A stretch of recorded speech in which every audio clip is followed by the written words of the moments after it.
how to show followers on Facebook profile. For this, first of all, go to your Facebook application and hit on the menu button, which is on the bottom right corner of your screen.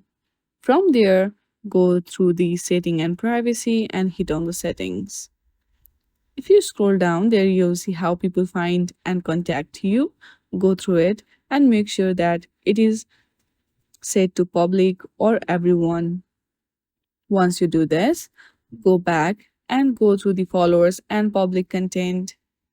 Here also make sure that all of them are in public. Once you do this, go back to your menu or home page and click on the edit public details.